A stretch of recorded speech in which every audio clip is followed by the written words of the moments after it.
واللاتی یأتین الفاحشة من نسائکم فاستشہدوا علیہن أربعة منکم فإن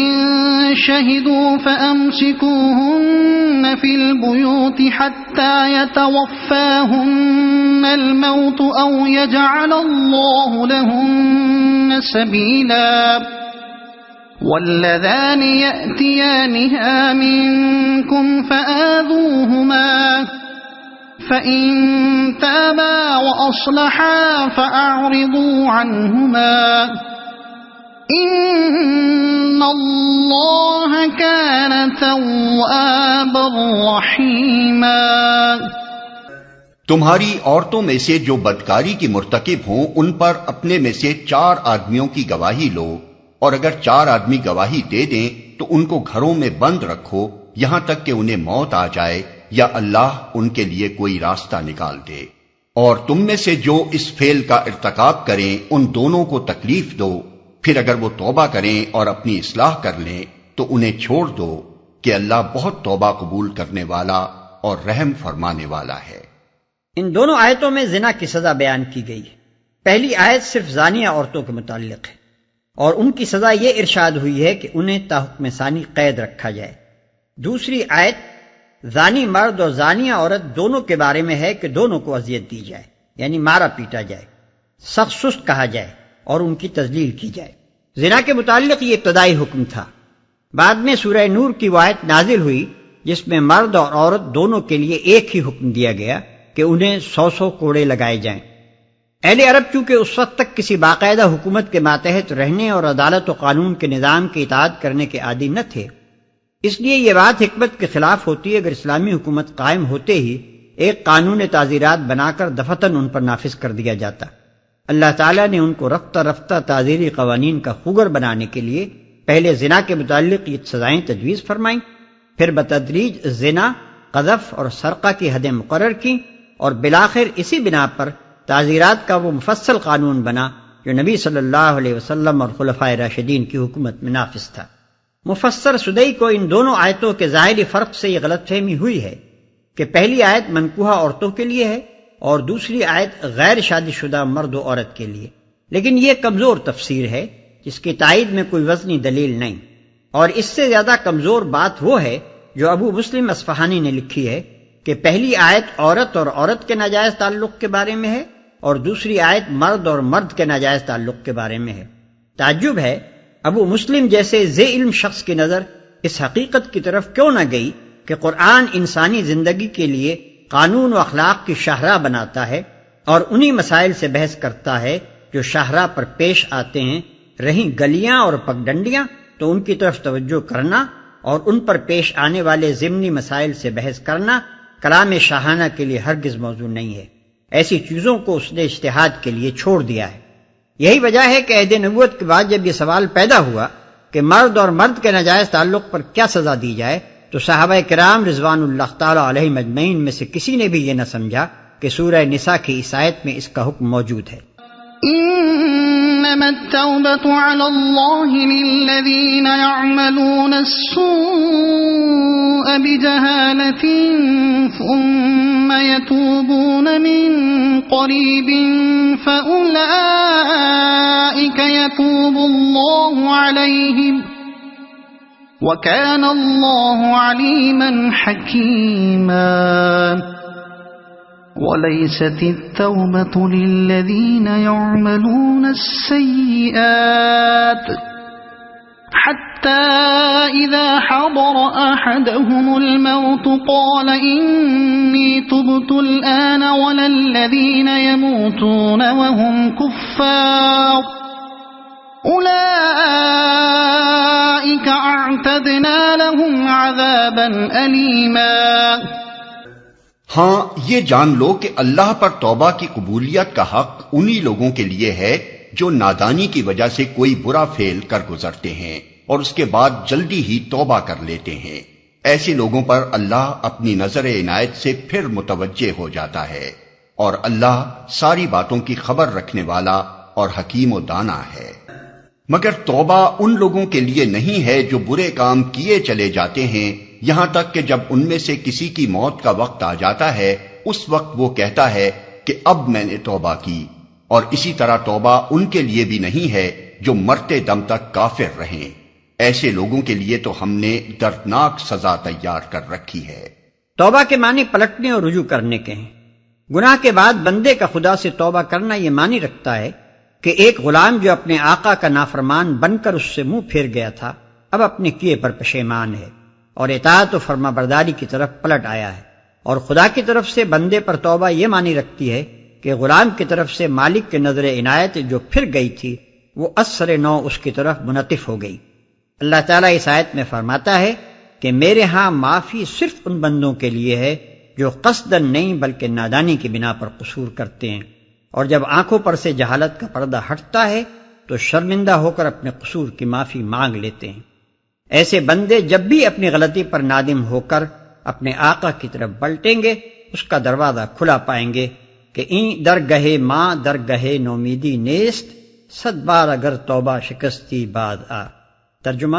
یہ میری درگاہ نا امیدی کی درگاہ نہیں ہے، اگر تو 100 بار بھی توبہ توڑ دے تو پھر میرے در پر آ۔ مگر توبہ ان کے لیے نہیں ہے جو اپنے خدا سے بے خوف اور بے پرواہ ہو کر تمام عمر گناہ پر گناہ کیے چلے جائیں اور پھر عین اس وقت جب کہ موت کا فرشتہ سامنے کھڑا ہو معافی مانگنے لگیں۔ اسی مضمون کو نبی صلی اللہ علیہ وسلم نے ان الفاظ میں بیان فرمایا ہے کہ اللہ بندے کی توبہ بس اسی وقت تک قبول کرتا ہے جب تک کہ آثار موت شروع نہ ہو، کیونکہ امتحان کی مہلت جب پوری ہو گئی اور کتاب زندگی ختم ہو چکی تو اب پلٹنے کا کون سا موقع ہے؟ اسی طرح جب کوئی شخص کفر کی حالت میں دنیا سے رخصت ہو جائے اور دوسری زندگی کی سرحد میں داخل ہو کر اپنی آنکھوں سے دیکھ لے کہ معاملہ اس کے برعکس ہے جو وہ دنیا میں سمجھتا رہا، تو اس وقت معافی مانگنے کا کوئی موقع نہیں ہے۔ يا أيها الذين آمنوا لا يحل لكم أن ترثوا النساء كرها ولا تعضلوهن لتذهبوا ببعض ما آتيتموهن إلا أن يأتين بفاحشة مبينة وعاشروهن بالمعروف فإن كرهتموهن فعسى أن تكرهوا شيئا ويجعل الله فيه خيرا كثيرا۔ اے لوگو جو ایمان لائے ہو، تمہارے لیے یہ حلال نہیں ہے کہ زبردستی عورتوں کے وارث بن بیٹھو، اور نہ یہ حلال ہے کہ انہیں تنگ کر کے اس مہر کا کچھ حصہ اڑا لینے کی کوشش کرو جو تم انہیں دے چکے ہو۔ ہاں، اگر وہ کسی صریح بدچلنی کے مرتکب ہوں تو ضرور تمہیں تنگ کرنے کا حق ہے۔ ان کے ساتھ بھلے طریقے سے زندگی بسر کرو۔ اگر وہ تمہیں ناپسند ہوں تو ہو سکتا ہے کہ ایک چیز تمہیں پسند نہ ہو، مگر اللہ نے اسی میں بہت کچھ بھلائی رکھ دی ہو۔ تمہارے لیے یہ حلال نہیں ہے کہ زبردستی عورتوں کے وارث بن بیٹھو۔ اس سے مراد یہ ہے کہ شوہر کے مرنے کے بعد اس کے خاندان والے اس کی بیوہ کو میت کی میراث سمجھ کر اس کے ولی وارث نہ بن بیٹھے۔ عورت کا شوہر جب مر گیا تو وہ آزاد ہے، عدت گزار کر جہاں چاہے جائے اور جس سے چاہے نکاح کر لے۔ وہ کسی صریح بدچلنی کے مرتکب ہوں تو ضرور تمہیں تنگ کرنے کا حق ہے۔ مال اڑانے کے لیے نہیں بلکہ بدچلنی کی سزا دینے کے لیے۔ اللہ نے اسی میں بہت کچھ بھلائی رکھ دی ہو۔ یعنی اگر عورت خوبصورت نہ ہو یا اس میں کوئی اور ایسا نقص ہو جس کی بنا پر وہ شوہر کو پسند نہ آئے تو یہ مناسب نہیں ہے کہ شوہر فوراً دل برداشتہ ہو کر اسے چھوڑ دینے پر آمادہ ہو جائے۔ حتی الامکان اسے صبر و تحمل سے کام لینا چاہیے۔ بسا اوقات ایسا ہوتا ہے کہ ایک عورت خوبصورت نہیں ہوتی مگر اس میں بعض دوسری خوبیاں ایسی ہوتی ہیں جو ازدواجی زندگی میں حسن صورت سے زیادہ اہمیت رکھتی ہیں۔ اگر اسے اپنی ان خوبیوں کے اظہار کا موقع ملے تو وہی شوہر جو ابتداءً محض اس کی صورت کی خرابی سے دل برداشتہ ہو رہا تھا اور اس کے حسن سیرت پر فریفتہ ہو جاتا ہے۔ اسی طرح بسا اوقات ازدواجی زندگی کی ابتدا میں عورت کی بعض باتیں شوہر کو ناگوار محسوس ہوتی ہیں اور وہ اس سے بددل ہو جاتا ہے، لیکن اگر وہ صبر سے کام لے اور عورت کے تمام امکانات کو بروئے کار آنے کا موقع دے تو اس پر خود ثابت ہو جاتا ہے کہ اس کی بیوی برائیوں سے بڑھ کر خوبیاں رکھتی ہے۔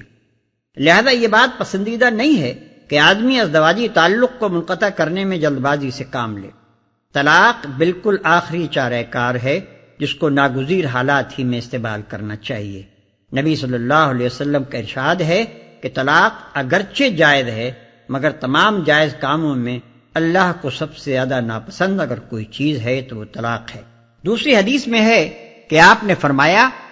نکاح کرو اور طلاق نہ دو، کیونکہ اللہ ایسے مردوں اور عورتوں کو پسند نہیں کرتا جو بھنورے کی طرح پھول پھول کا مزہ چکھتے پھریں۔ وَإِنْ أَرَدْتُمُ اسْتِبْدَالَ زَوْجٍ مَكَانَ زَوْجٍ وَآتَيْتُمْ إِحْدَاهُنَّ قِنطَارًا فَلَا تَأْخُذُوا مِنْهُ شَيْئًا أَتَأْخُذُونَهُ بُهْتَانًا وَإِثْمًا مُبِينًا وَكَيْفَ تَأْخُذُونَهُ وَقَدْ أَفْضَىٰ بَعْضُكُمْ إِلَىٰ بَعْضٍ وَأَخَذْنَ مِنكُم مِّيثَاقًا غَلِيظًا۔ اور اگر تم ایک بیوی کی جگہ دوسری بیوی لے آنے کا ارادہ ہی کر لو تو خواہ تم نے اسے ڈھیر سا مال ہی کیوں نہ دیا ہو اس میں سے کچھ واپس نہ لینا۔ کیا تم اسے بہتان لگا کر اور صریح ظلم کر کے واپس لوگے؟ اور آخر تم اسے کس طرح لے لوگے جبکہ تم ایک دوسرے سے لطف اندوز ہو چکے ہو اور وہ تم سے پختہ عہد لے چکی ہیں؟ پختہ عہد سے مراد نکاح ہے، کیونکہ وہ حقیقت میں ایک مضبوط پیمان وفا ہے جس کے استحکام پر بھروسہ کر کے ہی ایک عورت اپنے آپ کو ایک مرد کے حوالے کرتی ہے۔ اب اگر مرد اپنی خواہش سے اس کو توڑتا ہے تو اسے وہ معاوضہ واپس لینے کا حق نہیں ہے جو اس نے معاہدہ کرتے وقت پیش کیا تھا۔ وَلَا تَنكِحُوا مَا نَكَحَ آبَاؤُكُم مِّنَ النِّسَاءِ إِلَّا مَا قَدْ سَلَفَ إِنَّهُ كَانَ فَاحِشَةً وَمَقْتًا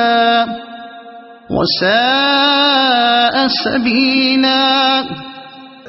اور جن عورتوں سے تمہارے باپ نکاح کر چکے ہوں ان سے ہرگز نکاح نہ کرو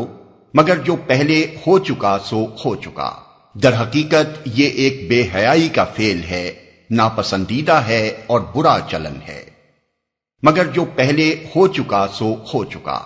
تمدنی اور معاشرتی مسائل میں جاہلیت کے غلط طریقوں کو حرام قرار دیتے ہوئے بالعموم قرآن مجید میں یہ بات ضرور فرمائی جاتی ہے کہ جو ہو چکا سو ہو چکا۔ اس کے دو مطلب ہیں، ایک یہ کہ بے علمی اور نادانی کے زمانے میں جو غلطیاں تم لوگ کرتے رہے ہو ان پر گرفت نہیں کی جائے گی، بشرطے کہ اب حکم آ جانے کے بعد اپنے طرز عمل کی اصلاح کر لو اور جو غلط کام ہیں انہیں چھوڑ دو۔ دوسرے یہ کہ زمانہ سابق کے کسی طریقے کو اب اگر حرام ٹھہرایا گیا ہے تو اس سے یہ نتیجہ نکالنا صحیح نہیں ہے کہ پچھلے قانون یا رسم و رواج کے مطابق جو کام پہلے کیے جا چکے ہیں ان کو کالعدم اور ان سے پیدا شدہ نتائج کو ناجائز اور عائد شدہ ذمہ داریوں کو لازماً ساقط بھی کیا جا رہا ہے۔ مثلاً اگر سوتیلی ماہ سے نکاح کو آج حرام کیا گیا ہے تو اس کے معنی یہ نہیں ہے کہ اب تک جتنے لوگوں نے ایسے نکاح کیے تھے ان کی اولاد حرامی قرار دی جا رہی ہے اور اپنے باپوں کے مال میں ان کا حق وراثت ساقط کیا جا رہا ہے۔ اسی طرح اگر لین دین کے کسی طریقے کو حرام کیا گیا ہے تو اس کا مطلب یہ نہیں ہے کہ پہلے جتنے معاملات اس طریقے پر ہوئے ہیں انہیں بھی کالعدم ٹھہرا دیا گیا ہے اور اب وہ سب دولت جو اس طریقے سے کسی نے کمائی ہو اس سے واپس لی جائے گی یا مال حرام ٹھہرائی جائے گی۔ ناپسندیدہ ہے اور برا چلن ہے۔ اسلامی قانون میں یہ فعل فوجداری جرم ہے اور قابل دستاندازی پولیس ہے۔ ابو داؤد، نسائی اور مسند احمد میں یہ روایات ملتی ہیں کہ نبی صلی اللہ علیہ وسلم نے اس جرم کا ارتکاب کرنے والوں کو موت اور ضبطی جائیداد کی سزا دی ہے، اور ابن ماجہ نے ابن عباس رضی اللہ عنہما سے جو روایت نقل کی ہے اس سے معلوم ہوتا ہے کہ حضرت صلی اللہ علیہ وسلم نے یہ قاعدہ کلیہ ارشاد فرمایا تھا کہ جو شخص محرمات میں سے کسی کے ساتھ زنا کرے اسے قتل کر دو۔ فقہا کے درمیان اس مسئلے میں اختلاف ہے۔ امام احمد رحمۃ اللہ علیہ تو اسی بات کے قائل ہیں کہ ایسے شخص کو قتل کیا جائے اور اس کا مال ضبط کر لیا جائے۔ امام ابو حنیفہ رحمۃ اللہ علیہ امام مالک رحمۃ اللہ علیہ اور امام شافعی رحمۃ اللہ علیہ کی رائے یہ ہے کہ اگر اس نے محرمات میں سے کسی کے ساتھ زنا کی ہو تو اس پر حد زنا جاری ہوگی، اور اگر نکاح کیا ہو تو اسے سخت عبرتناک سزا دی جائے گی۔